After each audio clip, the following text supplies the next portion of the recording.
Irmãos, vou contar para vocês hoje quem é Jair Ferreira do Amaral, quem é Silvio Moura Pinheiro, como é que Silvio Pinheiro saiu da CCB, entrou na CCB, quem é Silvio Pinheiro e qual a finalidade do meu canal.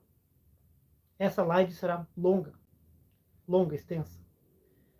Se você realmente ama a instituição Congregação Cristã no Brasil, a instituição, a religião, você tem essa fé na Congregação Cristã no Brasil, eu quero te pedir agora que você desligue este celular. Desligue esse celular. Saia do meu canal agora, se você ama a Congregação Cristã, porque o que você vai escutar aqui vai remoer dentro dos seus ouvidos a semana inteira. Desde já quero avisar vocês que vai ter barulhos externos, pois em frente à minha casa tem um lavacar, estão em construção, estão reformando, fazendo barulho. Eu tenho meus gatinhos, meus cachorros estão na sala, estão fazendo barulho, estão brigando, então vai ter barulhos externos, sem contar o carro, moto que passa na rua. Muito bem. Talvez você não me conheça e você chegue aqui no meu canal e veja esse polaco caucasiano, narizudo, e diga, quem é esse narizudo? Esse polaco azedo, esse desviado, esse frustrado que queria ministério, esse frustrado que não recebeu o que queria, para falar da minha santa e bendita graça CCB, da obra dos meus pais, dos meus avós, de toda a minha família que está lá. Quem você é, Silvio Pinheiro? E quem é esse Jair do Amaral que você colocou a foto desse senhor aí? Vou contar para vocês. Eu nasci aqui em Curitiba. Eu sou de uma família católica não praticante. E na minha família, eu estou começando lá do início, tá? Na minha família, meus pais não eram praticantes. A minha mãe um tanto quanto praticante. Sincretista, acreditava na Igreja Católica, mas também acreditava em coisas do espiritismo, benzedeiras, essas coisas. Como todo matuto sincretista acredita. Já o meu pai católico, já falecido, ele se tornou ateu ao longo do tempo.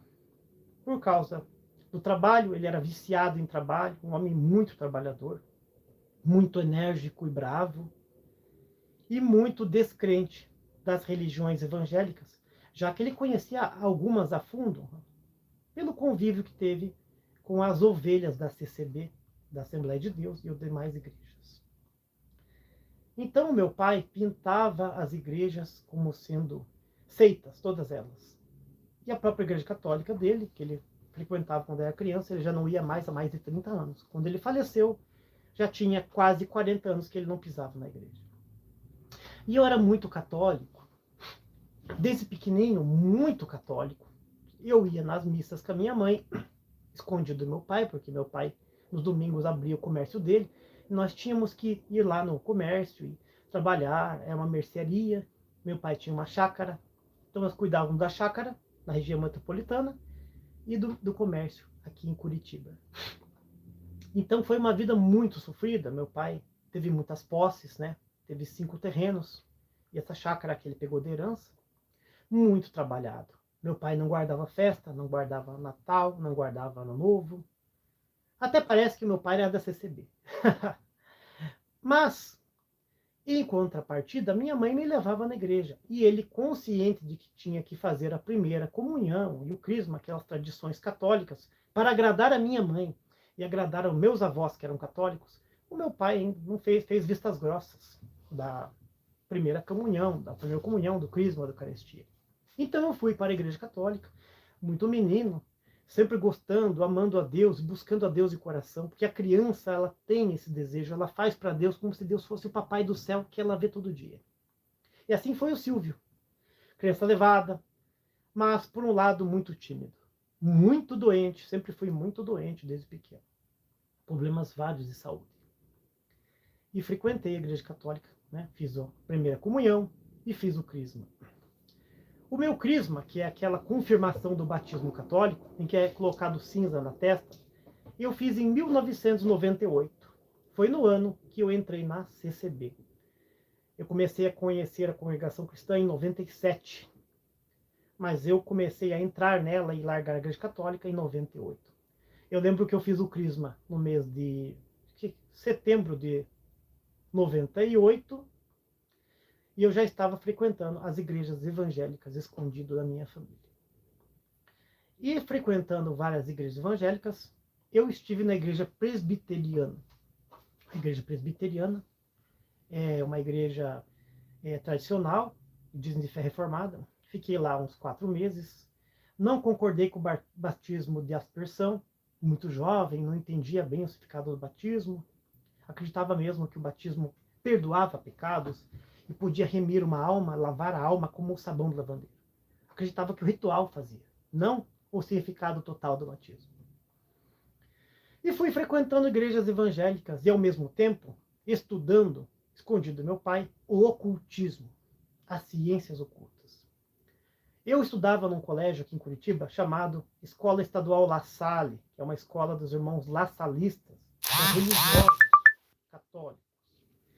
E durante esse período, lá na Escola Estadual La Salle, eu tive contato com irmãos teólogos, professores que davam aula lá no colégio. São irmãos lassalistas, são religiosos mesmo, né? E eles não davam aula assim como os professores comuns, né? Eles chamavam a gente num canto, conversavam, marcavam um horário para explicar um assunto, já que eles moravam no seminário anexo à instituição. E eu desde cedo comecei a estudar a filosofia e a teologia, postulado de filosofia. E jovem ainda, com 20 anos, eu já tinha feito um curso extenso de teologia, demonologia, assisti palestras como a do padre Oscar Gonzalez Quevedo e outros renomados parapsicólogos. E eu li todo tipo de literatura do ocultismo e até os livros apócrifos da Bíblia, como o livro de Enoque, e as centúrias do Nostradamus, desde até o livro de São Cipriano, as 3 versões que são charlatanice, não são originais nem reais, e demais livros do ocultismo, do satanismo, a filosofia hindu, o Bhagavad Gita. E quando eu tinha já 21, 22 anos, eu já conhecia quase todas as religiões a fundo, e algumas, estou falando isso aí na teoria. E na prática, a maioria das igrejas pentecostais brasileiras e as chamadas neopentecostais. E foi no ano 97 que comecei a conhecer a congregação cristã no Brasil, como visitante, eles falam testemunhado, através de um irmão. Eu estava trabalhando uma valeta, cavando uma valeta, como servente de pedreiro, e um irmão chegou e me anunciou a CCB para mim, de cima da valeta. Falou: moço, você é crente? Eu falei: eu, pela graça de Deus, sou crente. Acredito em Deus. Falei: que igreja você frequenta? Sou católico. Frequento qualquer igreja, mas sou católico. Você tem que frequentar a minha igreja, conhecer, tal, tal. E ele explicou o que era a Congregação Cristã no Brasil. E eu fui conhecer a Congregação Cristã no Brasil.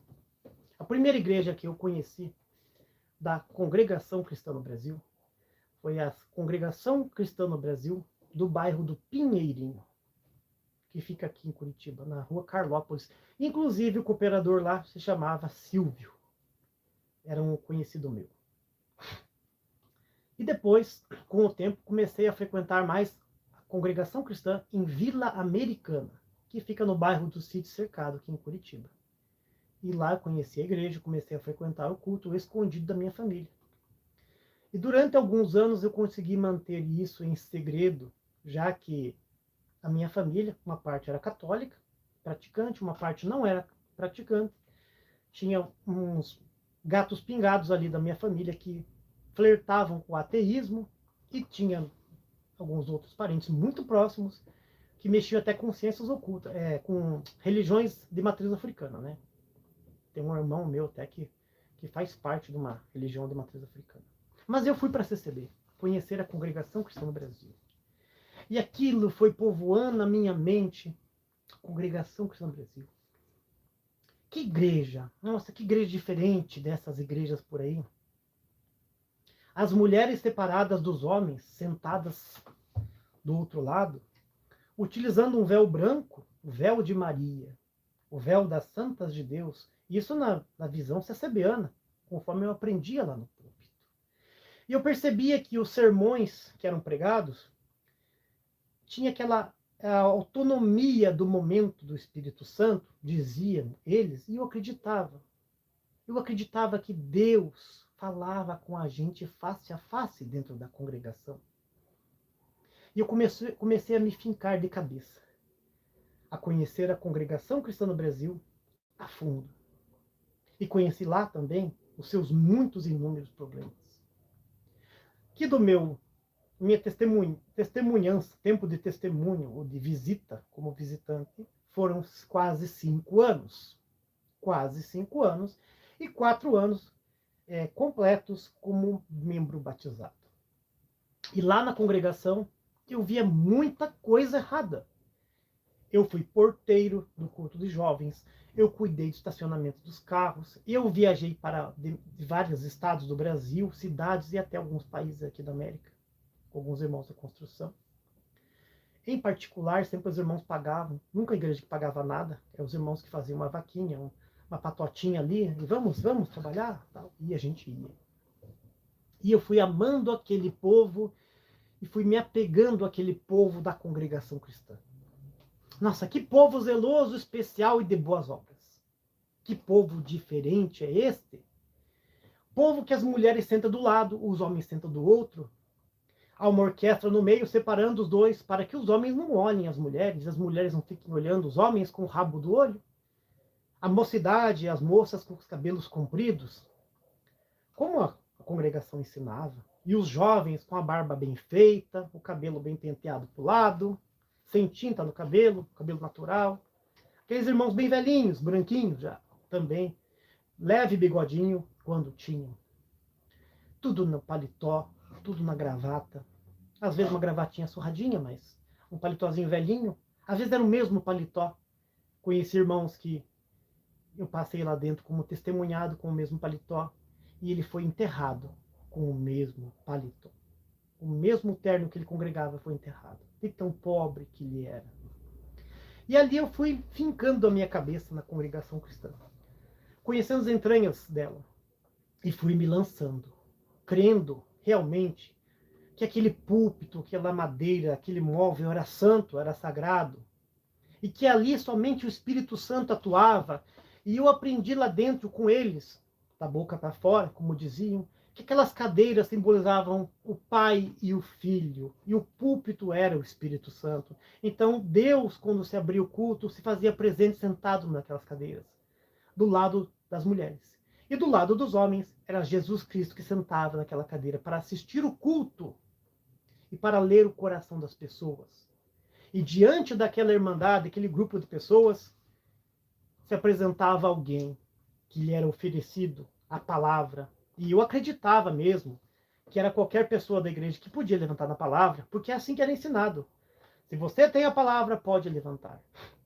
Acreditava que o Espírito Santo conversava com aquelas pessoas, falava no ouvido, e quando elas encostavam naquela parede branca, com listras cinzas, às vezes no meio de duas colunas, às vezes a parede só branca, detalhes em madeira muitas vezes. Naquele momento, esperava-se que Deus falasse com a gente, com a nossa alma, conforme o hino dizia na sua letra do hino, né? Manda do céu a palavra. Senhor, revela a tua palavra. E nós ficávamos naquela comunhão, que é silêncio, total atenção, dizendo, Senhor, tenha misericórdia, fala com a nossa alma, porque éramos dependentes da denominação.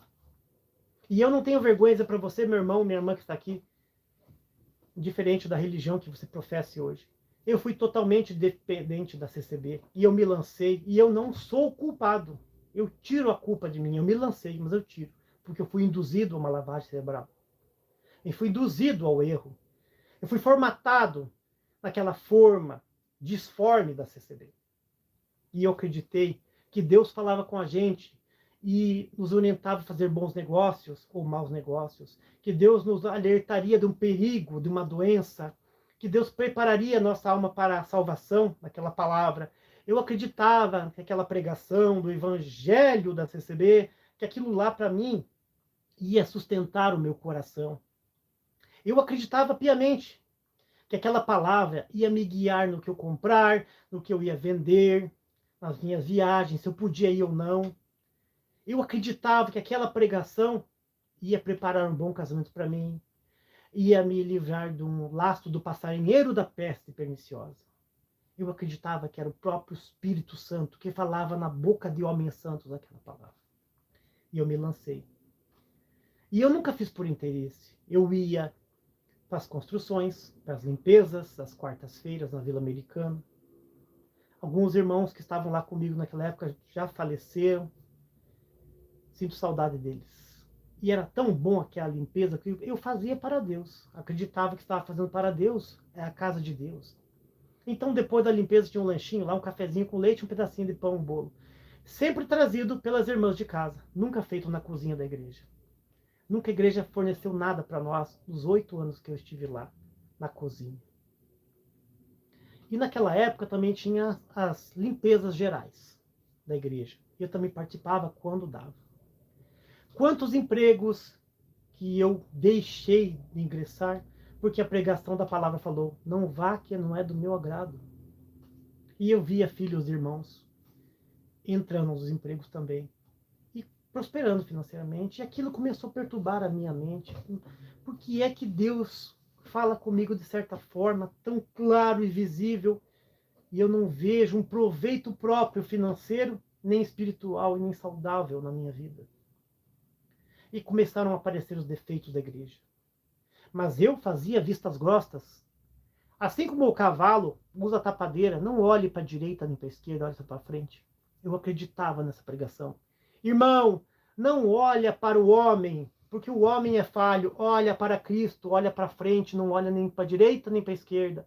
Seja como os montes de Sião que não se abalam, mas permanece para sempre. E eu acreditava nisso. Eu acreditava nisso. Mas comecei a ver as coisas erradas. Isso jamais abalou minha fé. Jamais abalou minha fé, porque eu acreditava que a congregação cristã no Brasil era a obra de Deus na terra.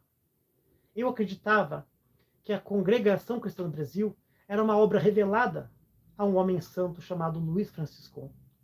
Eu acreditava, eu não conhecia a fundo a história real da congregação cristã. Eu acreditava naquela história que Luiz Francisco teve uma revelação nos Estados Unidos, e daí para abrir a obra do Brasil, veio para cá e fez isso, fez aquilo. Como eu já conto no meu canal, e refuto alguns canais também sobre esse determinado assunto. Mas Deus estava cego. Eu acreditava na pregação.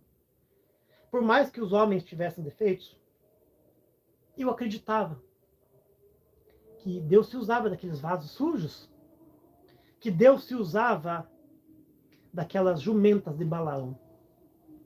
E ali eu fui vendo os anciães aqui da minha região se envolvendo com pirâmide financeira, vendendo colchão magnético, os travesseiros que faziam massagem, aqueles aparelhos vibradores, massageadores, que pareciam muito mais um porrete de bater em doido, faziam massagem nas costas para curar doenças. E eu fui vendo o cooperador abrindo botecos e bares. Eu vi cooperador que tinha casa de prostituição. Eu vi auxiliar de salmo homossexual buscando as criancinhas nas casas para trazer para o culto de jovens. Eu vi irmão subir no púlpito pregar com um papelzinho no bolso da pregação que ele tinha já marcado o número. Todas essas coisas eu vi. Tudo isso aí, mas não abalou minha fé. Porque eu acreditava que quando o homem estava ali, existia a diferença entre a pregação da carne e a pregação do Espírito. E nós temos, na nossa cabeça cecebeana, o discernimento do que é a pregação da carne e a pregação do Espírito. Nós até dizíamos, isso é carne, isso é Espírito, né? Depois conversávamos no particular se aquela palavra era de Deus ou era do homem. E eu acreditava. E eu cria. E durante muitos anos eu fui trazendo pessoas para a congregação cristã. Eu atendi alguns cultos às crianças, alguns cultos de evangelismo com o saudoso irmão Salvador, que já Deus já levou na pandemia, o nosso Salvador, era meu vizinho, cuidava do estacionamento. Eu visitava algumas casas, alguns irmãos em particular. Não concordava com a profecia dos profetas galácticos, nunca concordei. Fui atacado por eles algumas vezes. Fui chamado de puxa-saco do ministério, de X9 do ministério, que eu ia denunciar eles, que eu era um espião. Eu fui atacado por esse movimento da profecia e revelação das madrugadas muitas vezes. E muitos deles são meus inimigos até hoje. Não falam comigo, não dão bom dia, não dão boa tarde, falam mal de mim pelas costas, inventam histórias fantasiosas. Mas eu os perdoo. Eu os perdoo. E durante esse tempo, chegou um determinado momento, no ano de 2003, eu com um ano de batizado, eu batizei em janeiro de 2002. Em 2003, trabalhando nas construções das igrejas, eu fui a uma construção e conversei com um ancião. E ele começou a me explicar algumas coisas sobre a história da igreja. E aquilo não batia com o que era ensinado na igreja. E eu comecei a pesquisar a fundação da igreja, a história, tudo. E comecei a descobrir coisas das quais eu não tinha prova. Eu só tinha testemunho do meu olhar, das fotografias, dos documentos que eu vi com essas pessoas. Mas mesmo assim, não abalou a minha fé. Mas foi durante o ano de 2003 que eu tive 3 problemas gravíssimos, de difícil acerto e solução. O primeiro foi uma enfermidade que eu descobri que eu tinha já, mas ela piorou. O segundo foi um namoro mal resolvido, que a palavra diz que eu ia casar e não casei. E o terceiro foi uma sociedade com um irmão da congregação cristã. Uma sociedade, uma loja. Resultado, fiquei muito doente, aquela doença que eu tive. Ainda tenho ela. Quase morri. Fui internado, fiquei 45 dias na UTI. Ninguém foi ver se eu estava vivo ou se eu estava morto. Nem mesmo os meus filhos na fé na CCB foram. Porque as pessoas estão preocupadas só em buscar a palavra, em atender suas necessidades, que Deus fale com eles, e eles esquecem daqueles que estão próximos. Depois, eu tive um namoro com uma moça muito legal, muito honesta, também não deu certo. Isso me afetou bastante, porque a palavra confirmou 11 vezes. Confirmou 11 vezes em 4 ou 5 meses, mais ou menos. Sendo que dessas 11 vezes, 3 foi num dia só. Mesma palavra, capítulo e versículo, palavra, capítulo e versículo, por 3 pessoas distintas. E falou pessoalmente comigo. E teve esse terceiro problema, que foi uma sociedade com o irmão. Essa sociedade com o irmão me arrasou. Me arrasou porque ele me logrou. Eu trabalhei com ele um bom tempo como sócio, ele me apresentava as pessoas como funcionário. E depois, na hora de fazermos a divisão ali, ele parcelou em algumas vezes um valor que dava lá 5% do valor da loja. Eu o perdoo. Não tenho mágoa dele. Estou contando porque é um testemunho sobre a congregação cristã. E assim eu fui descobrindo coisas sobre a congregação cristã, no caso de negócios, casamento e doença, que foram me chocando. Eu vi irmãs que trabalhavam na igreja 40, 50 anos morrendo numa cama míngua, sem que o diácono fosse a visitar. Aliás, quando eu batizei na congregação cristã no Brasil, eu batizei escondido. E o meu pai descobriu, porque 2 dias depois, um irmão que cuidava comigo no estacionamento foi na minha casa, eu morava nos fundos da casa do meu pai, foi lá na mercearia do meu pai perguntar do irmão Silvio. E o meu pai falou: quem que é o irmão Silvio? É o teu filho, irmão Silvio. Tá? Ele sabia que ele batizou domingo lá na igreja? Era uma terça-feira, do mês de janeiro de 2002. E no dia 6, eu batizei. Dia 8, meu pai descobriu. No mesmo dia 8, meu pai me mandou fora de casa. E eu saí de casa porque meu pai descobriu que eu tinha batizado na congregação cristã no Brasil. Eu busquei lá na minha casa uma bicicleta velha e uma cueca. É o que eu tinha. Eu não tinha nem toalha para tomar banho. E eu fui morar nessa loja lá, que nós éramos sócios com o irmão. Meu pai não deixou pegar mais nada na época. Meu pai surtou, brigou, era bastante enérgico. Sempre respeitei ele. E eu fui lá morar nessa loja, sociedade com esse irmão, loja de livros e discos, revistas, era um sebo, como se fala aqui em Curitiba. E aquela palavra que Deus ia comigo em todo lugar. A palavra dizia: feliz é você que negou pai e mãe por meu nome. Quem é a minha família? Minha família não é meu pai e minha mãe. Minha mãe e meus irmãos são aqueles que fazem a minha vontade. E essa palavra entrava no meu coração. E eu era admoestado pelos anciães e pelos conhecidos a não receber conselho de próximos, mas buscar sempre a palavra. Sempre a palavra de Deus. Quando eu ia contar um problema pessoal da minha natureza, minha vida, para um ancião ou cooperador, diziam: não, não quero nem saber. Busca a palavra fala com você. E passava alguns dias, a palavra falava. A pregação falava comigo e batia. Batia certinho. Buscava em lugares diferentes, em locais ermos, e de vez em quando até mesmo na minha comum. Muito bem.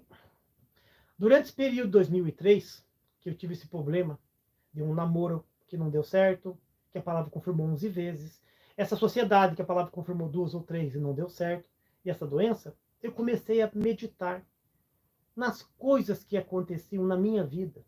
E eu fiquei muito doente, muito transtornado. E durante mais de um ano, que foi o ano 2004, eu ainda trabalhava nas construções, nas limpezas da igreja, mas sempre com uma dúvida no meu coração.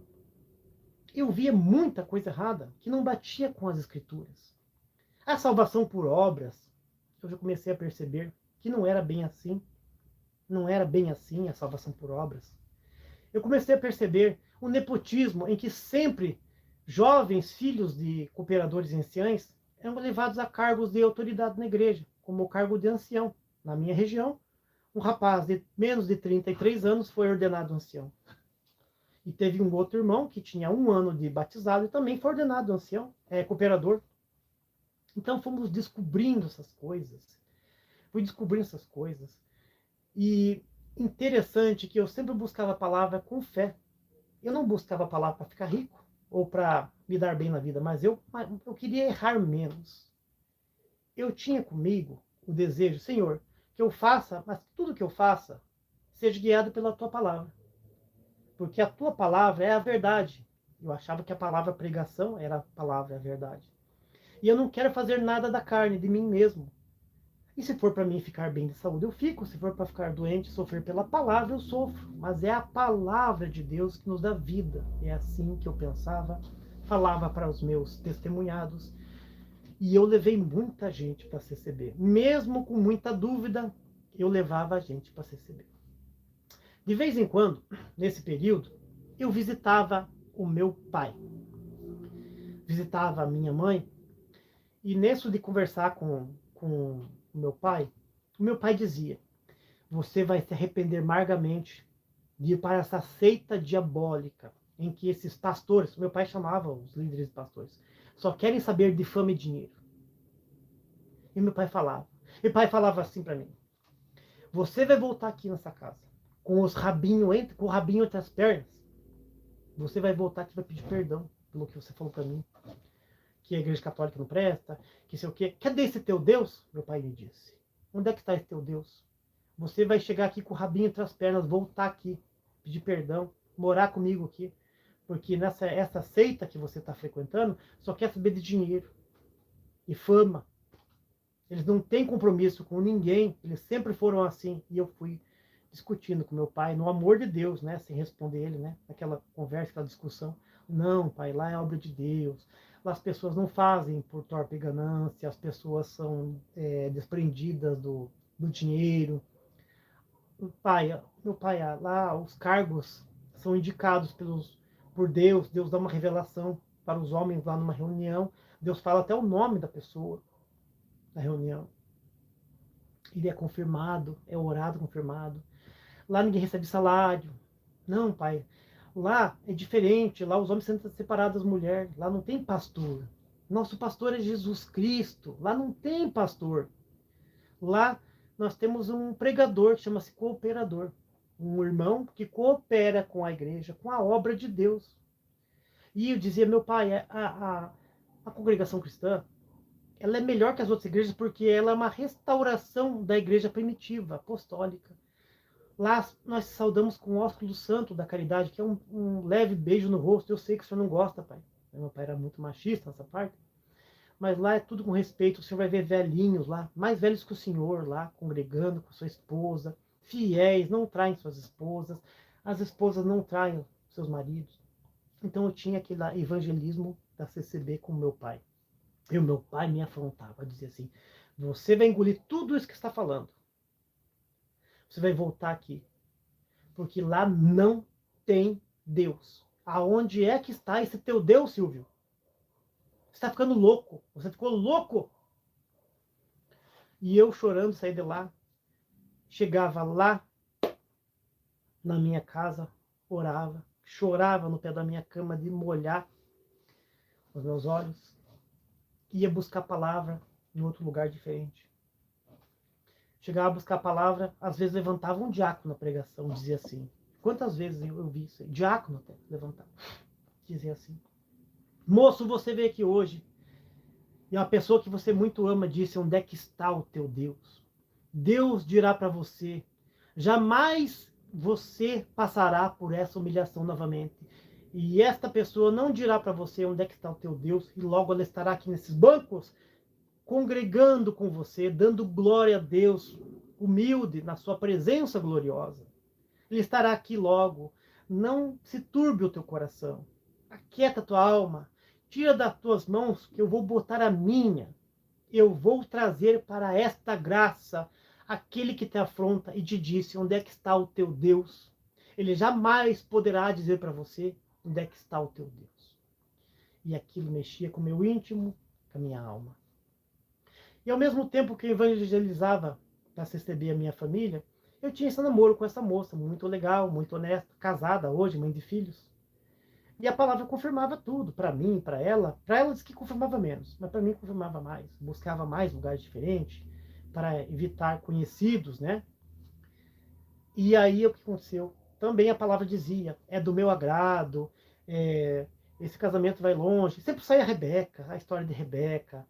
Às vezes saía a história de Ruth, rabiscando espigas, né? Salomão e sua sulamita, sempre saía essas palavras, né?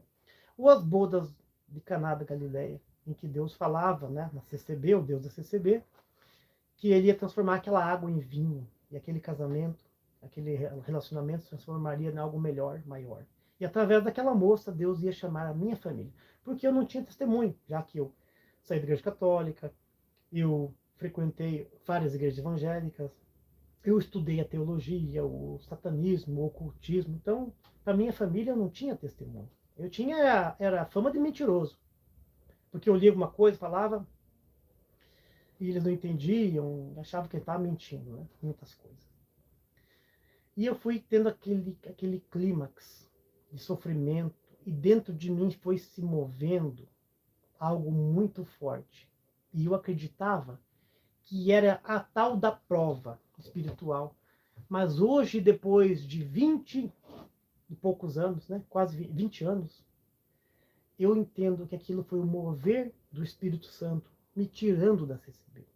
Mas eu lutei com o Espírito Santo, assim como Jacó lutou com o anjo, até que o anjo teve que feri-lo ali, na junta da coxa, na virilha, para que ele caísse, ou seja, desse um golpe baixo nele.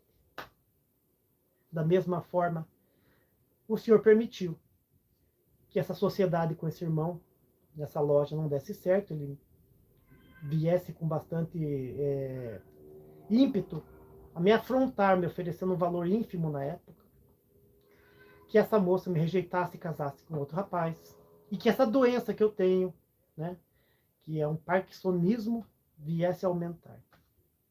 No ano 2004, eu tirei um cisto pilonidal, e no ano 2005, eu tive um câncer. E isso me afetou muito mesmo. Durante a minha retirada do câncer, que não era maligno na primeira vez, essa moça que eu namorava já estava casando com outro rapaz. E esse irmão que tinha me logrado no negócio já tinha até se mudado de Curitiba. Mas eu estava numa depressão profunda. Entrei numa depressão profunda. Ô maldita boca que confessa a Deus e fala de coisas que desconhece na juventude. Quantas vezes eu falava para as pessoas: você não é crente? Que depressão é essa? Que história é essa de espírito de depressão? De depressão? Crente verdadeiro não tem depressão. Hoje eu sei que o cristão verdadeiro, quando ele está centrado em Cristo, ele vence uma depressão. Mas a pessoa que é crente em qualquer coisa, seja na igreja A, B ou C, ou no ídolo A, B ou C, ele vai desenvolver uma depressão. Seja com as decepções, frustrações, malogros da vida, tristezas ou perdas. E eu comecei a desenvolver um processo depressivo. Eu perdi muitos quilos. Eu já era magro, eu tinha meus 74 quilos pela minha altura. Eu cheguei a 70, de 70 fui para 60 e poucos. E quando eu tirei o primeiro tumor, eu já estava com 43 quilos. 43 quilos. Fiquei muito magro. Quando eu fui para o hospital, voltei de cirurgia, eu estava com 39. Mas mantive os 43, depois de 2 ou 3 semanas, comecei a engordar. Eu estava numa profunda e tremenda depressão. Eu não estava me alimentando mais, eu não tinha dinheiro para me manter, nem para pagar aluguel. Fui morar numa casinha de uma favela, e eu não conseguia pagar R$ 100 de aluguel, mesmo trabalhando, vendendo cosméticos nas porta a porta, porque eu não tinha força para trabalhar de servente e pedreiro, nem para carregar alguma coisa. Eu fiquei muito mal mesmo. E eu pedia a morte para Deus todos os dias. Dizia: meu Deus, por que está acontecendo comigo? O que está acontecendo comigo? Por que aconteceu tudo isso na minha vida? O Senhor falou para mim que a minha alma era mais valiosa que o mundo inteiro. E que quando eu me batizasse, os anjos fariam festa lá no céu. E eu fiz tudo conforme o Senhor falou, conforme a palavra me ensinou, as pregações me orientaram. Durante muitos anos, eu segui o Senhor conforme a pregação do púlpito. E a depressão me atingiu de certa forma, que eu já não me alimentava mais, e eu comecei a ter visões, que hoje eu sei que essas visões são nada mais, nada menos que alucinações por inanição. Eu fiquei quase 5 dias sem dormir, comecei a ter visões de demônios, anjos, né? Eu tive uma visão uma vez, né, dentro de um terminal de ônibus em Curitiba, uma doente mental veio me pedir alguma coisa, uma doente mental, e eu atrás daquela doente mental eu ouvi um demônio. O demônio dava risada e falava comigo e se escondia atrás de outras pessoas. E eu fui perseguir aquele demônio dentro do terminal. Se fosse algo corriqueiro que acontecesse ao longo do tempo, poderia ter até um laudo, não, como é que fala? Um diagnóstico de esquizofrenia, mas não era o caso. A inanição, a fraqueza, os muitos remédios e a depressão profunda tornou-se uma loucura, uma obsessão. Eu queria que Deus trabalhasse de uma certa forma, que Deus trouxesse de volta aquela moça para mim casar com ela, para que a palavra se cumprisse, não caísse por terra. Eu queria que aquele irmão que fez negócio comigo me pedisse perdão e me pagasse de volta aquele valor que ele me devia, que era muito grande, foram 4 anos de trabalho. Eu fiquei sem nada. Eu queria que aquela enfermidade saísse, e que eu tivesse uma saúde perfeita, visto que eu dentro da igreja, eu não conseguia segurar o inário mais, e eu fazia assim, com a mão. A tremedeira era muito forte, e essa tremedeira só parou quando eu comecei a tomar altas doses de uma dopamina, que na época chamava-se Lepidop e Levardopa, que são, geralmente são receitadas para pessoas que têm Parkinson, né? No meu caso, um Parkinsonismo Plus, então ela fez um efeito assim, demorou um pouco para fazer, mas fez. E eu entrei naquela depressão. Mas estava na igreja. Até que o dia que, depois de muitas pregações, e eu anotei tudo em caderno, eu fui na igreja da Vila Americana. E estava tendo um culto lá de busca de dons, e eu não quis ficar. Eu voltei para casa, muito triste, batido, porque eu não queria aquilo lá. Eu queria uma resposta final de Deus sobre a minha vida. E o que aconteceu? Eu não dormi aquela noite pensando naquilo. E num domingo cedo fui na minha igreja, onde eu congregava. E eu era porteiro de jovens. Já fazia 2 semanas que eu não atendia a porta, porque o cooperador de jovens e o cooperador oficial me tiraram da porta, porque eu estava muito triste, chorando, muito abatido. Colocaram um outro irmão, que já é porteiro oficial, para cuidar dos jovens.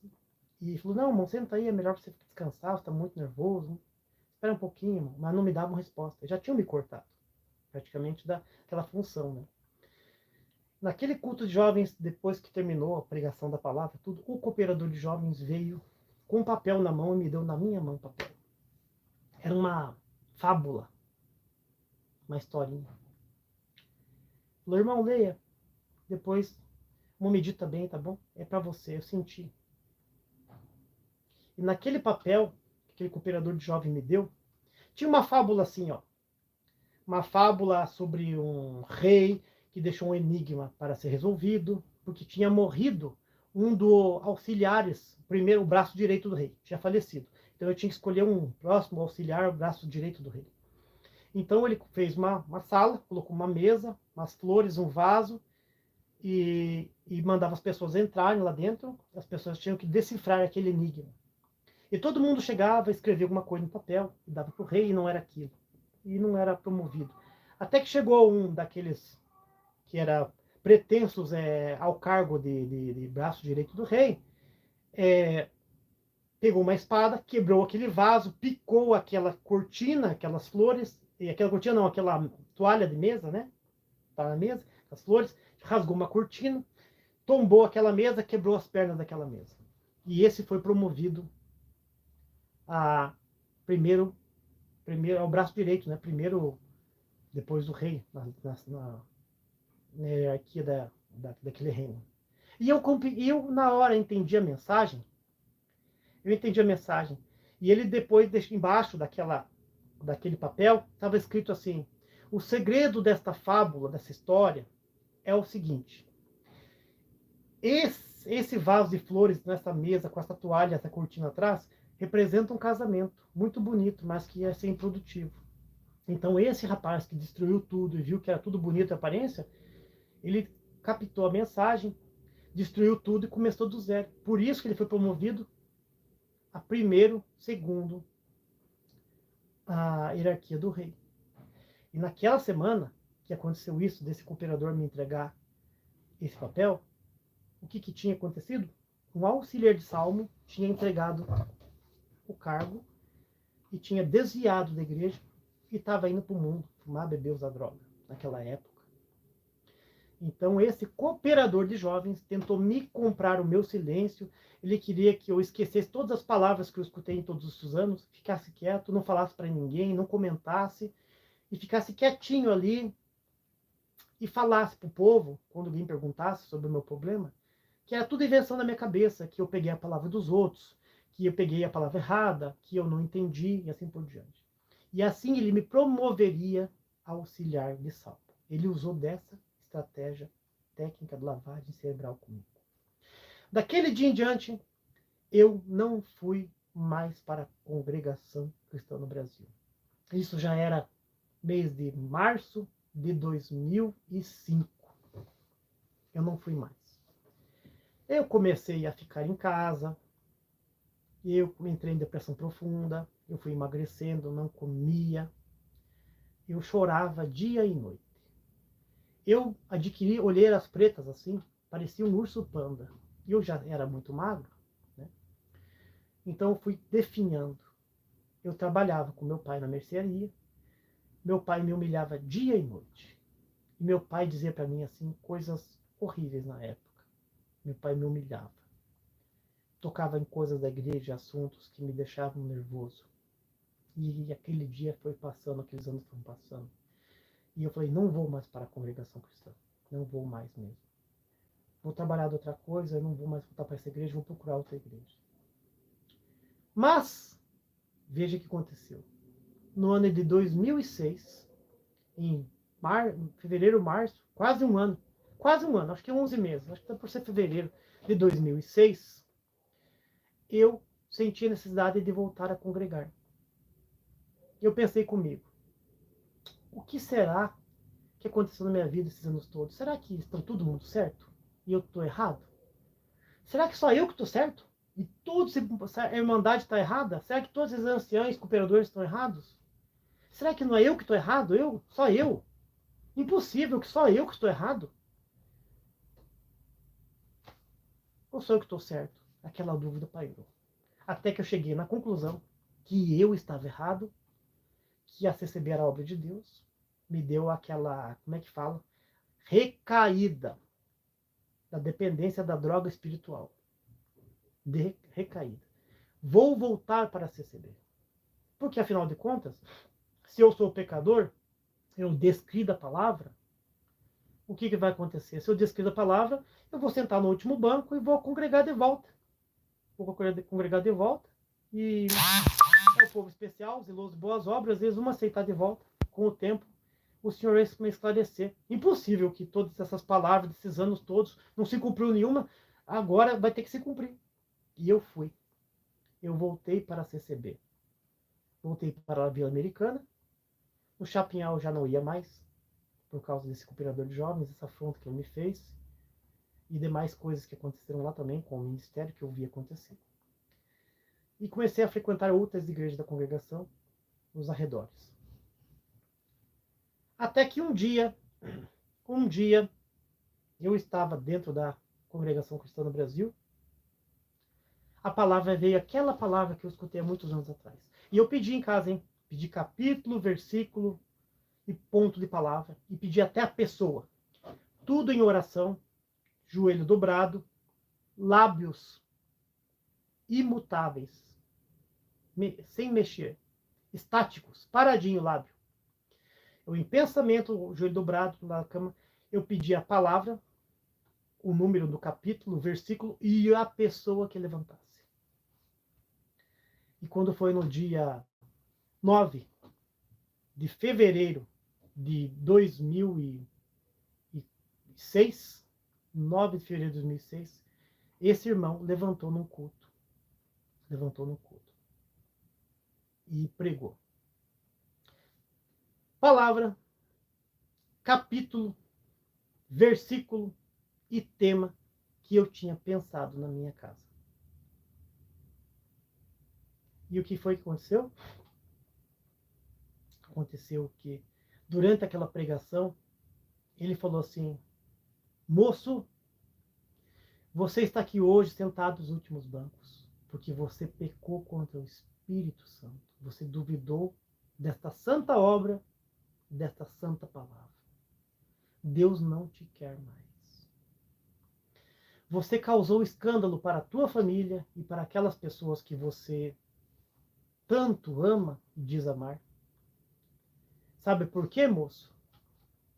Eu sei que é você, moço. E a pessoa disse assim, porque Deus não te quer, te rejeitou.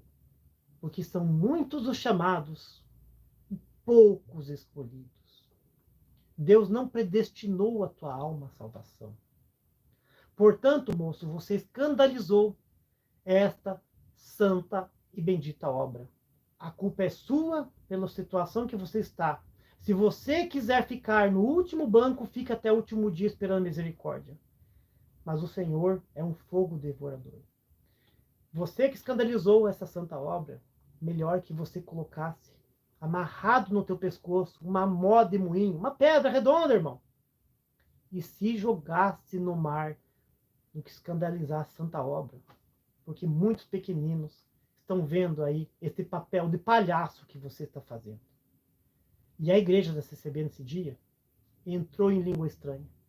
E todo mundo falou em língua estranha, e o povo teve um sapateou, né? Todo mundo chorou, todo mundo sabia que era para mim, os meus conhecidos. E teve gente que chorou do meu lado e me botou o braço assim, com tristeza. E eu saí dali arrasado. E durante 3 meses eu me fechei na minha casa. Eu só saía para comprar alguma coisa na panificadora e ver minha mãe, meu pai, que estava muito doente na época. o pouco de economias de dinheiro que eu tinha, fui gastando. E foi aí que eu resolvi cometer o suicídio. Eu coloquei na minha cabeça. Eu escandalizei a obra de Deus na terra. Eu tirei a chance do meu pai, que é ateu, de ter a salvação. Eu tirei a chance da minha mãe, que é católica, de conhecer a Santa Graça, de voltar a botar um véu na cabeça, já que ela botava quando era criança, lá com 8 anos na igreja católica. E eu perdi tudo, e eu destruí tudo com as minhas mãos. Eu sou o culpado. A palavra está certa. Eu sou uma vergonha para o Evangelho. Que adiantou refutar com esterco todo o meu conhecimento, tudo que eu aprendi, tantos livros que eu li, sendo que eu falhei e Deus me rejeitou. Então, irmãos, só um minutinho. Eu peguei um caderno de 7 matérias, aqueles cadernos grandes que eu tinha, era um diário muito grande. E ali tinha toda a minha história, aquele diário. O diário, né? Tudo que aconteceu, as palavras, capítulo, versículo. E eu escrevi ali muita coisa naquele diário e eu ia deixar ali para minha família. Para talvez, depois da minha morte, alguém ler e talvez se interessar em conhecer a Congregação Cristã do Brasil e assim ser salvo do grande dia da ira de Deus. E eu fui fazer uma carta de despedida. Primeiro passei no material construção, que ficava lá no Chapinhal. Chamava-se Casas Hillman, na época. E eu conheci uma companheira minha. Que foi essa aqui. Hoje ela está trançada, guardada. Estava embaixo da casa. De vez em quando eu uso para amarrar uma árvore para podar, mas essa aqui eu guardei. Comprei 6 metros. E na casa do meu pai tem até hoje, né? Uma garagem, meu pai tinha alguns carros. Tem uma viga de madeira e um suporte de concreto. Eu peguei essa corda, eu fiz um laço. E eu subi numa escada de madeira. Lá tem uns 4,5 metros. E eu amarrei essa corda. Amarrei ela lá, fiz um laço. Desci para fazer a minha carta. E uma coisa aconteceu, muito interessante. Eu fiz uma carta despedindo da minha mãe, do meu pai, dos meus irmãos, que eu não falava, alguns deles, por causa da congregação. Todos os católicos que eu ofendi, os irmãos da Assembleia, demais irmãos. Pedindo perdão para o ancião, que eu achei que eu estava errado, certo, ele estava errado na minha cabeça, né? Depois eu acabei pensando que ele estava certo e eu estava errado. E eu fiz uma carta. E nesta carta, eu fui amaldiçoar um homem. Um homem que saiu da congregação cristã. Este homem, ele já faleceu, era um pastor. Ele foi membro da congregação 54 anos. E ele escreveu um livro contra a congregação cristã, chamado A Igreja do Véu, Seita ou Heresia. E eu li esse livro. E nessa minha carta de despedida, eu amaldiçoei esse homem. E eu só não lembrava o título do livro, porque eu tinha esse livro, e um irmão da congregação foi lá em casa, me roubou o livro e desapareceu com o livro. E na carta ali eu amaldiçoei esse homem, falei, olha, aqui também peço perdão por vocês, por ter ofendido vocês e tudo mais. E eu quero deixar claro para vocês que não leiam o livro desse homem, porque esse homem aqui que fala da Santa Obra, escandalizou o evangelho que nem eu. E eu sabia o nome dele, que era Pastor Amaral. O nome dele era Pastor José Marques do Amaral. Eu lembro até hoje. Pastor José Marques do Amaral. E o nome do livro dele é A Igreja do Véu, Seita ou Heresia. E eu não lembrava o nome do livro, mas lembrava o nome do pastor, Pastor Amaral. E aí na carta eu escrevi, não leiam o livro desse homem, Pastor Amaral, procurem a igreja, a congregação mais próxima, sentem lá, busquem a palavra e tal. Eu não sabia o nome do livro, mas não lembrava o nome do livro e nem lembrava o nome completo do pastor. Me deu na cabeça. Bem, para quem vai se suicidar, daqui a 1h30, posso suicidar lá pelas 10 da noite. Meu pai e a mãe vão estar já fechada a mercearia dormindo, não vão escutar, vão me achar de manhã cedo. Então, era mais ou menos de tarde, próximo da minha casa havia uma lan house. E eu nunca fui muito, como dizer assim, íntimo com os computadores, né? Eu fiz um curso de computação lá nos anos 90 e cursinho básico lá de ligar e desligar. E eu fui numa lan house, peguei lá R$1,50 na época, que era muito dinheiro, né? Para lan house dava quase, era 60 centavos a hora, dava para fazer umas 3 horas quase de lan house. E fui na lan house. Eu levei um papel na mão, papelzinho, um pedaço de um papel ao maço e uma caneta Bic azul, para marcar o nome do livro do pastor e o nome completo do pastor, né? Para deixar na carta bem perfeitinho, né? Quem é os apóstolos e tudo mais, e quem devia seguir e tal.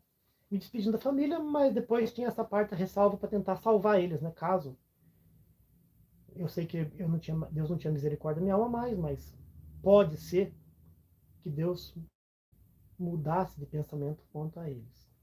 E eu fui na lan house. Quando eu cheguei na lan house, eu fui digitar lá Pastor Amaral, não aparecia nada. Aí eu escrevi assim, Pastor CCB. E aí que vem o sentido da capa deste vídeo de hoje. Deixa eu deixar a corda aqui do lado. Ao digitar Pastor Amaral CCB, me apareceu um blog, sem foto, mas era um blog. O nome do blog era Os 70 Pontos Heréticos da CCB. Eu acho que era isso, na época. E escrito Jair Ferreira do Amaral. Eu já pensei na minha cabeça, será que são irmãos? Será que parente do pastor Amaral? Falando mal também? Ou será que... Não é esse nome. O nome não era Jair Ferreira, era pastor Amaral alguma coisa. Tá como Jair Ferreira do Amaral? Quem que é? 70 ponto herético? Nossa, mas o outro livro falava de 5, 6? E eu sentei e li aquele blog. Eu li aquele blog. Foi no mês de março, abril, janeiro, fevereiro, março, abril, maio, comecinho de junho de 2006. Eu li aquele blog inteiro e eu chorei. Eu já sabia que na internet tinha pessoas que falavam mal da congregação cristã, como Ricardo Adan, existia um fórum, tinha o Sodré que falava muito mal, Rubens e outras pessoas, tantos outros, não dava bola. E eu peguei aquele dinheiro da minha lan house e dei pro rapazinho, falei, deixa aí até estourar o horário, você me avisa quando parar. E eu li aquele blog 2 vezes, 3 vezes, 4. Eu li aquele blog daquele irmão, eu acho que umas 6 vezes. E depois fui vendo mais conteúdo. Eu não sabia de que cidade que ele era. Sabia que era de São Paulo. Mas que cidade que era de São Paulo, não sabia se era capital, se não era. E eu não vou esquecer. 70 pontos heréticos da congregação cristã no Brasil. É algo assim, sabe? Posso estar errado, bem certinho, assim, os números, né? Mas era uma coisa assim. E eu cheguei na minha casa chorando. E ali o Espírito Santo terminou a obra. Eu cheguei em casa, eu subi na escada não para pular com ela. Eu subi dando risada e me chamando de bobo.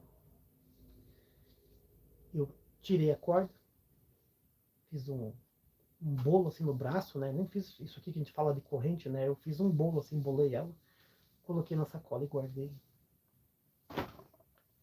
E foi esse blog da internet chamado Jair Ferreira do Amaral, os 70 pontos heréticos da CCB, que salvou a minha vida. E hoje eu estou aqui na internet, as pessoas dizem, esse irmão Silvio é um herege, ele está frustrado, ele queria ministério. Ministério todo mundo queria pregar, falar de Deus, não ser adorado, mas ser útil para Jesus, buscar almas. Mas esse irmão que todo mundo critica, diz que não tem conhecimento, não tem know-how, passou 8 anos lá dentro, vi coisas e sofri coisas que eu não posso contar nesse vídeo aqui. Eu estou falando resumidamente o básico do básico do básico do que eu passei lá dentro. E esse irmão chamado Jair Ferreira do Amaral, eu vinha conhecer ele pela internet bastante tempo depois. Assim, a foto dele, o trabalho dele. Foi em 2007, mas 2008 que eu fui ver a foto dele tudo, né? Porque as redes sociais antigamente, antes de 2008, eram muito precárias. E de lá pra cá, eu fui seguindo ele na internet. E eu não tinha planos de vir pro YouTube. Não tinha planos de vir pra internet. Mas esse homem, Jair Ferreira do Amaral, hoje com 80, acho que está com 82 anos, 81, 82 anos. Este homem foi usado por Deus para me libertar. E eu digo para você que está do outro lado, que não conhece o irmão Jair Ferreira do Amaral, vá no YouTube, na plataforma, digita Jair Ferreira do Amaral, CCB, entra no canal dele, escute a conversa dele, o decorrer do assunto. E eu penso hoje, já estou com os cabelos brancos e faz uns 4 meses que eu não pinto mais, e a tendência é branquear mais, porque meu cabelo já está bem grisalho. Quantos irmãos este irmão Jair Ferreira do Amaral não salvou através do seu canal? Quantos jovens e quantos adultos, moças, que se suicidaram agora, 2019 para cá, da pandemia para cá, suicidaram-se por motivos N, por causa da palavra da CCB, das crenças que eles tinham, dessa lavagem cerebral que é feita na igreja, dos malogros da vida, da indução ao erro, das heresias. E se tivessem assistido a este maravilhoso canal do irmão Jair Ferreira do Amaral, talvez estivessem vivas ou vivos hoje. Conheci um rapaz aqui perto de casa, suicidou-se 1 mês antes de abrir meu canal. Me fortaleceu muito para abrir o canal. Eu já contei para vocês em outras lives aí que o que me inspirou a abrir o canal foi o Bruno Gedrix e o Mon Genésio, esses dois, né? Pensei em fazer um mix, entrevista e notícia, né? Não deu certo, né? O primeiro canal foi para Cucuia. Mas o que me forçou a abrir o canal foi um suicídio de um conhecido próximo que mexeu muito com o que estava dentro de mim e o que eu passei. Eu acompanhei nos 10 anos que eu estive fora da congregação cristã, sem abrir canal, nos primeiros 10 anos, 860 e tantos suicídios. 860 e tantos suicídios. Eu anotei no papel aí. Eu acho que deve ser 862 ou 863. Bem ao certo, eu não vou falar para vocês. Em 10 anos que eu fiquei sabendo, Paraná, São Paulo, Rio Grande do Sul, um pedacinho do Nordeste. Em 10 anos que eu estou sabendo, 862 suicídios. Eu seria mais um. Mas eu acredito que são milhares. Milhares. Antes da pandemia mesmo já teve milhares. Muitos não são noticiados. No Brasil, o suicídio ele é tratado de uma forma especulativa, de uma forma que, se você se suicida, não sai no jornal, não sai na internet, a não ser que você seja uma mega celebridade da música, da arte ou do pecado. Aí as mídias sociais vêm e falam: o artista Silvio Pinheiro deu fim à própria vida de overdose em drogas, o artista Silvio Pinheiro se enforcou, o artista Silvio Pinheiro deu um tiro na cabeça, pulou de um prédio. Agora, se você é anônimo, geralmente, não, a mídia respeita isso aí. Só na rua da igreja, teve um rapaz que se suicidou no quartinho, até praticamente atrás da igreja também. Não foi dado notícia. Veio a polícia, a ML, recolher o corpo. Não passou em nenhum jornal. No obituário aparece o nome completo, não diz o motivo. Nós só sabemos dos suicídios que tem dentro da congregação cristã hoje através dos canais do YouTube e do boca a boca com a Irmandade. Eu mesmo perdendo contato com 95% da Irmandade nos 10 anos que eu fiquei afastado, mesmo assim, eu, eu fui coletando essas informações. Irmão Jefferson do Amaral, nesses seus 20 poucos anos de reforma da CCB e de busca por transformar a vida das pessoas, ele deve ter muitos assuntos, muitos relatos vividos, né? Aqui no meu canal tem muitos relatos também, a gente não sabe se é verdadeiro ou falso, eu acredito que a maioria é verdadeiro, né? As pessoas me procuram no privado, pelo meu celular, meu WhatsApp, trocar informação. Mas o irmão Jair tem um acervo de coisas sobre esse assunto. Ele conheceu pessoas que pularam de viaduto, prédio, essas coisas desse gênero, ele já contou no canal dele. E eu digo para vocês que estão aqui hoje, que às vezes não gostam de ver um vídeo, quando ele não é tão polêmico, um vídeo que não tem um pregador tão eloquente, um homem bonito, uma mulher bonita, com aquele hinozinho no fundo, som musical, ou a imagem da igreja no fundo. Assistam o canal do irmão Jair Ferreira do Amaral. Eu não poderia deixar de falar do irmão Jair Ferreira do Amaral. Mais de um ano que eu falei com ele que eu faria esse vídeo. E eu fui remoendo meu coração. Um ano guardando meu coração. Eu faço vídeo, não faço, faço vídeo, não faço, faço vídeo, não faço. Eu prometi para o irmão Jair, vou fazer. Aí eu pensei, não vou fazer o vídeo do irmão Jair. Eu vou contar um pouco da minha vida, e vou contar a obra do irmão Jair na minha vida.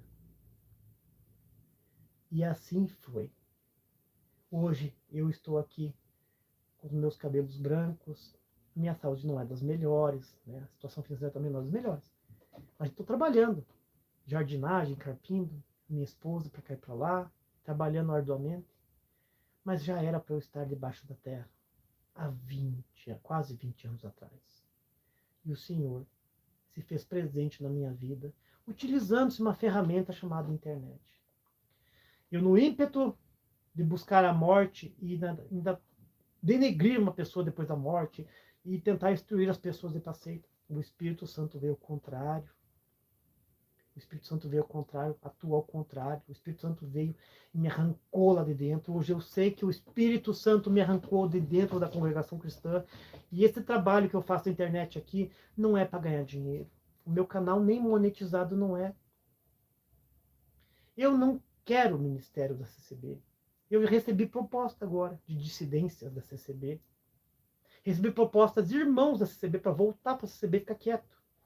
Para me darem cargos em até lugares diferentes do Brasil, para ficar quieto. Mas eu não quero. Eu estou frequentando outra igreja, estou frequentando a Assembleia de Deus há quase 18 anos. Quase 18, né? Que eu frequento assiduamente. E nisso, que eu frequento há muitos anos, também frequento outras igrejas evangélicas. E algumas delas eu prego, algumas eu não prego. Já faz tempo que eu não prego, né, em outras igrejas, faço um trabalho no YouTube paralelo. Fora esse meu canal de crítica, eu tenho um canal de pregação que não tem ninguém inscrito lá, né? É um respeito com vocês que são inscritos, né? Eu tenho 73 inscritos no meu canal de pregação. O que é 73 inscritos no canal de pregação? Eu tenho lá 5 visualizações, 6. Dos 73 que estão lá, nem 10 veem meus vídeos, as pregações. Nem 10 veem meus vídeos. Para que as pessoas vejam o meu vídeo de pregação, eu tiro eles de lá e ponho aqui nesse canal, que é o canal de crítica. Porque o povo quer ver bagunça, quer ver assunto, novidade, e às vezes aquela novidade nem foi remoída, já sai outra em cima e vai abafando aquela. E quando a gente fala do evangelho, não importa se você é arminiano, se você é o calvinista, se você é pré-tribulacionista, não importa no que você está firmado dentro de uma denominação, mas se você está confessando que Jesus Cristo é o teu Senhor e Salvador, se Jesus Cristo é a tua vida, se você decreta que Ele é teu mestre e você quer andar através das Escrituras Sagradas de acordo com o mestre, tudo se faz claro na tua vida. Não importa se você está numa igreja presbiteriana, numa batista, se você está numa Assembleia de Deus, se você está numa dissidência da congregação cristã. Não importa se você está parado na tua casa. Com o tempo tudo se vai ajustar. Nós somos igreja, a igreja não é simplesmente virtual. Igreja tem que ser física. O amor não é virtual, o amor tem que ser físico. O contato não pode ser virtual, o contato tem que ser físico. Mas Deus também atua virtualmente, como Deus atuou virtualmente através do irmão Jefferson do Amaral. Quando aquele irmão sentou no computador lá nos anos 90, 2000, né? Daquela época que o computador antigo, grandão, e começou a escrever aquele estudo dele sobre a congregação cristã, as suas experiências, os relatos da sua vida, aquilo ali o Espírito Santo tocou profundamente nele, de uma forma que ele escreveu aqueles textos com um respeito, uma forma de respeito com as pessoas, ele foi transformando as pessoas em semelhantes a ele. Ele nunca viu as pessoas como inimigos, nem seja o ancião B ou C. Ele sempre usava uma linguagem figurada, seus textos, e ainda usa. E agora, recentemente, para minha alegria, o irmão Jefferson do Amaral teve uns tempos sem postar muitos vídeos, acho que não sei se doente, alguma coisa assim, algum problema da internet. Ele voltou a publicar com a sua idade. Ele começou a publicar mais vídeos. Infelizmente, o povo não tem assistido da mesma forma. É muito inscrito que ele tem nos canais lá que nem tem visualização. O povo quer briga, quer confusão, quer novidade, quer saber dos babados, como falam, das tretas. Mas, muitas vezes, um vídeo simples que você faz no YouTube vai ficar perpetuado aí. Tem canais aqui no YouTube que fizeram vídeos excelentes e depois a pessoa apagou os vídeos. Mas eu lembro que muitos daqueles vídeos tocaram no meu coração, tocaram no coração das pessoas. E não é emocionalismo, mas mexeram mesmo dentro do nosso coração. Porque o importante para você que está aqui hoje, não importa se você é arminiano, se você é calvinista, se você é pré-tribulacionista, wesleyano, não importa se você é anabatista, se você é menonita, não importa. Se você acredita em Jesus Cristo como teu Salvador, você professa essa fé, você trata o teu próximo como irmão e não como sectário, se você trata eles com amor, você está com ele, com Jesus Cristo. Agora, se você tem o dom da apologética, de combater em exercício da fé a mentira, a falsidade, a heresia, o mau comportamento, a lavagem cerebral, aí sim, você, nesse momento que você é revestido da apologética cristã, você deve chamar aquele que está em erro como sectário. Você deve dizer que está em erro, que ele tem que se converter e mudar o seu caminho, porque se ele não mudar o caminho dele, ele vai para o inferno. Assim como a minha alma iria, e não simplesmente por ter sido enganado pela CCB, como milhares foram enganados pela CCB. E ela continua enganando. Mas porque o que acontece é que o atentado contra a alma, se a alma estiver impura, para Deus ele não tem perdão. Muitos que se suicidaram, tiraram sua vida, terão perdão. Mas muitos que morreram dentro daquela tristeza, daquela insignificância religiosa, não terão perdão. Porque morreram com raiva, com ódio, e cometeram muitas vezes a torpeza do suicídio. E vingança. Nunca foi o meu desejo vingança. Dentro da CCB eu fui humilhado por irmãos do ministério, por pessoas que eu conheci e amei, pessoas que lavavam os banheiros comigo, as fezes das criancinhas me deram de dedo na cara, dizendo: você está errado, você está com o espírito da seita, você caiu da graça, caiu da fé. Até mesmo aquelas crianças que eu pegava no meu colo e trazia para dentro da igreja nos cultos de jovens, sentava do meu lado da porta ali, hoje já se casaram e têm filhos, e muitos não olham na minha cara dizendo: esse é o anticristo, é um espírito do anticristo, ele está atacando a obra santa. Vamos crescer em comunhão com o Espírito Santo. Vamos evoluir mentalmente. Hoje, tem canais que falam: não saia da CCB. Tem canais que falam: saiam da CCB. E eu digo aqui, por minha livre e espontânea vontade, saia da CCB. Se você já percebeu isso, saia. Indiferente se a sua esposa não vai gostar, se o seu filho não vai gostar, se o teu parente que é do ministério não vai gostar. O importante é você se gostar de si mesmo. Saber que Deus atua na onipresença do seu Espírito Santo. E se você estiver lá no sítio, como se você estiver na cidade, estiver no litoral, Ele vai estar contigo. Acorde, povo. Acorde como eu acordei há muitos anos. Muitos têm despertado. Irmão Jair, que é o tema dessa live, junto com a minha pequena biografia aqui. Irmão Jair, ele já acordou há muitos anos. Muitos despertaram. Muitos despertaram. Vamos despertar. A pandemia veio aí, eu vou falar pandemia com todas as letras, não importa se o YouTube vai censurar. A pandemia teve aí. Onde é que está o óleo que libertava? Onde é que está a oração imposta que libertava? Nem unção os enfermos teve. E a ceia, que é para da vida, que não podia passar um ano sem tomar ela, teve lugar que teve 2 anos sem tomar, 3 anos. As pessoas estão vivas, não morreram. As pessoas aprenderam a viver sem o templo. Infelizmente, esse templo que a gente está citando aqui, ele já apostatou da fé lá no início. Não foi nos anos 60, como dizem alguns desses youtubers que dizem aí, os anos 60 foi os piores. Não, foi os piores tópicos mesmo. Mas já apostatou da fé lá no comecinho, quando surgiu, já apostatou da fé. Você está vivendo um engano, está vivendo algo que você ama, porque você está dependente de uma pregação. O teu ego depende daquilo. Você quer que Deus te direcione, quer que Deus fale que você tem que comer, andar, vestir, aonde você deve ir, não deve ir. Você se tornou dependente não de Deus que você está buscando, mas de um ser humano que também come o mesmo feijão que você come, com a diferença que ele come um feijão de melhor qualidade que a sua. Você está dependente emocionalmente, como eu estive. Você quer sempre escutar que você é o santo e perfeito. E mesmo com algumas pequeninas travessuras, Deus tem olhado você como uma menina dos olhos dele. Você quer escutar que Deus vai te fazer vitorioso e vai te trazer a tua vitória numa bandeja para que teus inimigos vejam a sua vitória. Reconheçam que Deus é Deus na tua vida. Eu passei por isso.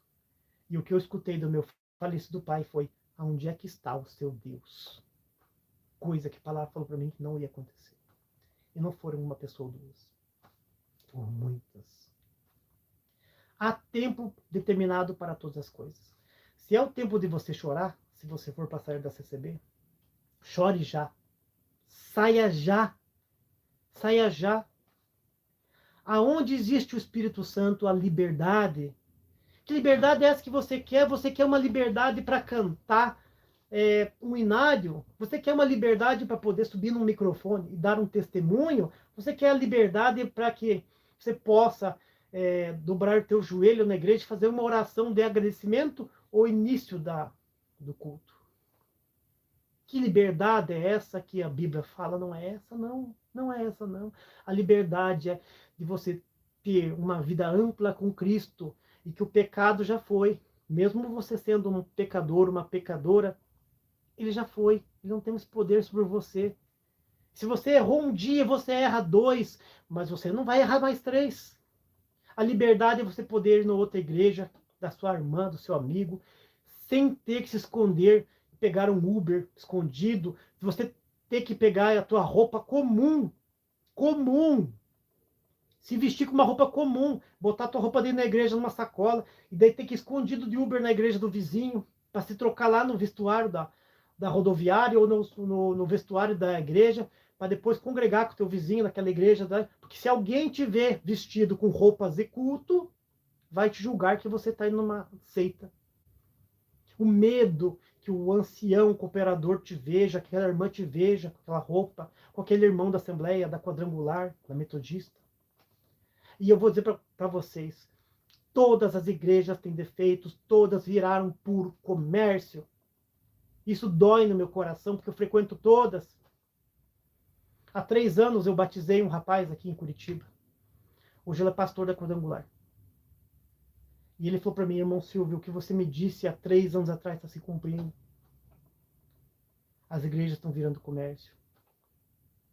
Então você que está na CCB e está querendo sair de lá, está com uma dúvida, tem acompanhado alguns canais, eu digo para vocês, não existe igreja perfeita.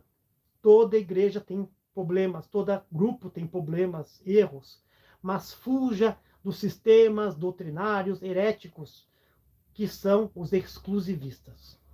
Fuja dos testemunhos de Jeová, dos Adventistas do Sétimo Dia, da Congregação Cristã no Brasil e até mesmo do catolicismo. Fuja dessas denominações, principalmente você que é da Congregação Cristã. Vá lá no canal do irmão Jair Ferreira do Amaral, veja quem é esse senhor, que aos 81, 82 anos está publicando material na internet hoje. Temos que valorizar os idosos, os da segunda idade, terceira idade e quarta idade. Enquanto tem muito jovem aí que passou coisas horríveis, coisas que sofreram. Gente, vamos fugir. Vamos fugir. Vamos fugir do exclusivismo. Vamos fugir desse hipercalvinismo que faz de Deus um tirano destruidor das almas e que brinca com você e diz, esse entra, esse não entra, só porque eu quero. Esse não é o Deus Criador. Não é o Deus Criador. Não é o Deus Criador. O Deus Criador disse assim, através da figura de seu Filho, todo aquele que vier até mim, de maneira nenhuma eu o lançarei fora. Procure outras igrejas, faça mais amigos, viva em comunhão com eles. Comunhão não é ficar quietinho. Comunhão é comum, união. Comum, união. União com os iguais, com os comuns. Estique as tuas palanques da tua cerca da amizade. Você nunca foi na quadrangular? Eu não vou lá quadrangular. Os caras estão batendo palma, pulando. Vai lá visitar. Eu não vou na Assembleia não, porque lá o pastor cobra. Vai visitar, vai conhecer. Não vou na Batista lá, porque na Batista tem um show lá, cantam mais 1 hora lá. Vai na Batista, vai na Igreja Batista. Não importa o ramo dela. Se é independente, ligado, reformado, renovado. Frequente. Chame as pessoas para orar na tua casa. Vão visitar aquela pessoa que está lá parada, da congregação, da quadrangular, da assembleia. Visitem eles. Não vá de mão vazia. Mas, irmão Silvio, eu não tenho dinheiro para levar. Leva o teu melhor. Dá um abraço naquela pessoa. Dá um abraço. Aquele menininho que parou de congregar, ele casou, ele adiantou o casamento. Aquela mocinha que adiantou o casamento, dá um abraço nela ali. Irmã, você também é de Jesus Cristo. E eu não vou te condenar por o que você fez certo ou errado, porque eu também sou errado. Também sou um ser humano e eu posso errar. Posso cometer as mesmas fraquezas. Dá um abraço naquele irmão lá. Aperta ele. Você não está sozinho, você não está sozinho. Isso é o que a gente tenta fazer pelo YouTube. Cada um no seu quadrado. Cada um no seu pequeno espacinho do YouTube. Aqui tem pessoas que fazem críticas ácidas, outros são temperados, outros puxam alguém para uma igreja, outros puxam alguém para a ideologia. Eu sou um pouco diferente. Eu faço brincadeiras, sátiras para que você pense. Eu faço a exposição de temas que são muito sérios. Eu tento botar um pouco de humor para que você quebre um pouco o paradigma. Que você não se assuste. Porque tem temas que são pesados, muitos não acreditam, mas é pura realidade. Oxalá eu pudesse provar com documento tudo aquilo que eu já postei lá antigamente no antigo canal. Mas tudo que tem no meu canal atual eu tenho como provar, eu tenho documentado em folha, em papel, em estudo. Nesses últimos quase 20 anos, né, de estudo de CCB dissidências. Mas põe uma coisa no coração. Cada um tem uma vida nessa terra e essa vida é uma só. Nós temos que dar conta da nosso corpo, alma e espírito. E você vai chegar diante de Deus e dizer assim, Senhor, na terra eu limpei a tua casa. Na terra eu trouxe pessoas para o santo batismo. Senhor, na terra eu eu comprei véus para aquela irmã. Na terra eu comprei chinelinho para aquele irmão. Eu comprei um paletó para aquele irmão. Na terra eu comprei uma cesta básica e levei na obra da piedade. O Senhor vai falar assim: você não fez mais que a tua obrigação conforme a doutrina da sua religião. Quando você não fizeste um pequeno desse, você não fizeste a mim. Agora, você vai fazer o quê? Você vai andar a tua vida desprezando aqueles que pararam pelo caminho, que é Jesus Cristo, os que desanimaram na sua igreja, que não é o caminho. Você vai começar a macetar e falar mal pelas costas daquela pessoa lá no WhatsApp, no privado, ou lá naquela reunião na casa da pessoa, quando você vai comer uma pizza na casa da pessoa. Lembra da irmã fulana? Olha, irmã fulana, olha só o sangue, ó, aquela irmã lá agora, você vê, ó. Quebrou a cara e saiu da graça, tá assim. Vamos nos vigiar, vamos nos policiar. Bem, quase 1h30 de live. O assunto aqui era um pequeno relato da minha vida. Tem coisas que eu não posso contar aqui. Dá processo, dá problema, dá inquérito policial, não dá para falar. Mas o importante hoje foi falado, básico. Eu quero dizer para vocês uma coisa. Vão no canal do irmão Jair Ferreira do Amaral. Conheçam o que o irmão Jair propõe a falar, da forma que ele propõe a falar. Se vocês tiverem o contato dele, entre em contato com ele também. Que pessoa amável, carinhosa, de muita experiência. E ele frequenta outra igreja agora hoje, né? Ele com sua esposa e família. Mas ele não deixou de falar aquilo que ele acredita, porque sua consciência o acusaria. Visto que ele também, como eu, ele viu coisas acontecerem que até hoje o marcam profundamente na alma. E eu sou um ex-suicida. E se hoje eu estou vivo, é porque o irmão Jair Ferreira do Amaral foi usado por Deus para escrever um texto que muitos chamam de texto crítico, num blog. E a leitura daquele texto me fez cair as escamas dos olhos. E eu reconheci tudo aquilo que eu já tinha percebido e que mesmo assim não queria entrar na minha cabeça. Não é fácil para você. Você está lutando contra aguilhões. Duro para você recalcitar contra eles. Eles te prendem os teus braços em argolas de bronze. Dificilmente sozinho você consegue lutar contra essa verdade. Você pode morrer tentando, mas não conseguirá lutar até o final e muito menos vencer a verdade. Jesus Cristo, Ele quer mais para a sua vida. Ele quer que você tenha uma vida e vida com abundância. Meus irmãos, eu vou guardar, eu guardo de lembrança, e também, a partir dessa live, eu guardei ela mais de 1 ano para fazer essa live, né? Vou começar a usá-la de volta nas minhas podas e também nos meus trabalhos, né? Tá bem guardadinha, né? E eu pretendo não vender ela. Pretendo não doar ela. Vou guardar ela, vou trabalhar com ela. E aqui vai ficar comigo esses 6,5 metros de testemunho do que poderia ter sido a minha vida ou a minha quase vida. Paz e graça a todos, que Deus dê para vocês um sono reparador da alma de vocês. Quero agradecer a todos que estiveram aqui. Não posso citar o nome de todos, os irmãos e irmãs. Já são 1h, 31 minutos e 38 segundos, né? Estamos com 40 pessoas ao vivo. Espero que Deus abençoe a vida de vocês, tá bom? Tenham um bom descanso. E vocês, antes de dormir, eu peço para vocês, antes de dormir, vocês façam o seguinte: que vocês dobrem o joelho do lado da cama de vocês, ou mesmo prostrem o rosto no chão. E não orem por mim, não. Orem por vocês. Peçam perdão para Deus.